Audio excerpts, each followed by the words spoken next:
ठाकरेंनी भाजपच्या मुंबई अध्यक्षांवर जोरदार हल्लाबोल केलेला आहे। उद्धव ठाकरेंकडून अमित साटम यांचा चाटम असा उल्लेख करण्यात आलेला आहे। तर ठाकरेंनी मला नव्हे तर मराठी माणसाला शिवी दिली असं उत्तर साटम यांनी आता दिलेलं आहे। सगळे भाजपचे पदाधिकारी मुंबई अध्यक्ष बोलतात। चाटम माझं म्हणणे की मुद्द्यावरती त्यांनी बोललं पाहिजे। आम्ही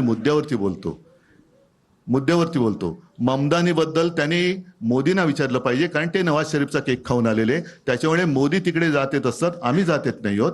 तर त्याचा आणि मुंबईशी काही देणं घेणं नाहीये। नाही शिवी घातली उद्धव ठाकरेंनी मुंबईच्या मध्यमवर्गीय मराठी माणसाला शिवी घातली आहे। मी काही कुठल्या मोठ्या कुटुंबातून येत नाही, माझं आडनाव मोठं आहे म्हणून मी इथे तुमच्या समोर बसलो नाहीये आणि त्यामुळे कुणाच्या पुण्याईवरती मी तिथे तुमच्या समोर बसलो नाहीये।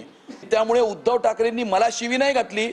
उद्धव ठाकरेंनी या मुंबईतल्या मध्यमवर्गीय आणि गरीब प्रत्येक मराठी माणसाला त्यांनी शिवी घातलेली आहे, प्रत्येक कोकणी माणसाला त्यांनी शिवी घातलेली आहे। मी मालवणी आहे, उद्धव ठाकरेंनी प्रत्येक मालवणी माणसाला शिवी घातली।